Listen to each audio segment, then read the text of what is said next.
Izenzo zeshumi nesishiyagalombili. Emva kwalokho wamuka e-Athene wafika eKorinte.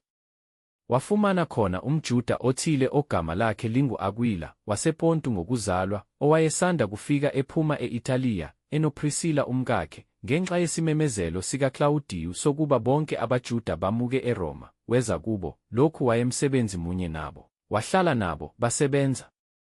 Ngokuba umsebenzi wabo kwakungukuthunga amatende.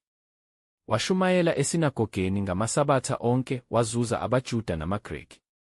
Kepha sebefikile oSila noTimothewu behla eMakedoniya, uPawulu wakhathalela izwi, wafakaza kubaJuda ukuthi uJesu unguKristu. Kwathi benqaba, behlambalaza, wathintitha izingubo zakhe, wathi kubo, "Igazi lenu malibe phezu kwamakhanda enu, mina anginacala, kusukela manje ngizakuya kwabeZizwe." Wasuka lapho, weza endlini yomuntu ogama lakhe linguThithiyu Justu, okhonza uNkulunkulu. Indlu yakhe yayiseceleni kwesinagoge, kepha uKrispu umphathi wesinagoge wakholwa yiNkosi kanye nendlu yakhe yonke, nabaningi babaseKorinte balalela, bakholwa, babhaphathizwa. INkosi yayisithi kuPawulu ngombono ebusuku, "Ungesabi, kepha khuluma, ungathuli, ngokuba mina nginawe, akakho oza kukusukela, akulimaze, ngokuba nginabantu abaningi kulo muzi." Wahlala khona umnyaka nezinyanga eziyisithupha efundisa izwi likaNkulunkulu phakathi kwabo. Kwathi uGaliyu engumbusi wase-Akhaya, abaJuda bamvukela uPawulu nganhliziyonye, bamisa phambi kwesihlalo sokwahlulela, bathi, "Lo muntu uphendukisa abantu ukuba bakhonze uNkulunkulu ngokuphambene nomthetho." Khona uPawulu eseza kuvula umlomo, uGaliyu wathi kubaJuda, "Onina baJuda, uma bekuyicala noma ubugebengu obubi, bekufanele nginibekezelele. Kodwa uma kungukuphikisana ngamazwi, nangamagama, nangomthetho wakini, ziboneleni nina. Mina angithandi ukuba ngumahluleli walezo zinto." Wayesebaxosha esihlalweni sokwahlulela. Khona bonke bambamba uSostene umphathi wesinagoge, bamshaya phambi kwesihlalo sokwahlulela, kodwa uGaliyu akaze anaka lutho lwalokho.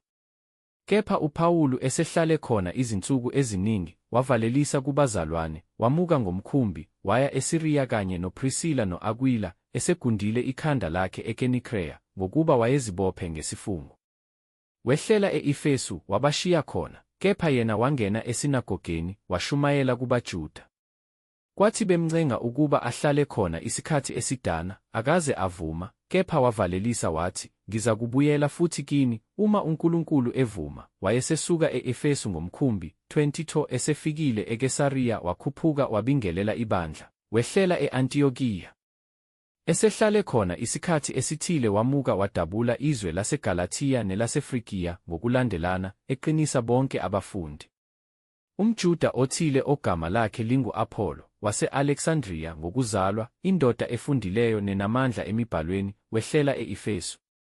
Yena wayefundisiwe indlela yeNkosi, evutha emoyeni wakhuluma, wafundisa ngesineke izindaba eziqondene noJesu, azi ukubhaphathiza kukaJohane kuphela. Yena waqala ukushumayela ngesibindi esinagogeni, kwathi ukuba bamuzwe o-Akwila noPrisila, bamthatha bamchasisela indlela kaNkulunkulu ngesineke esikhulu.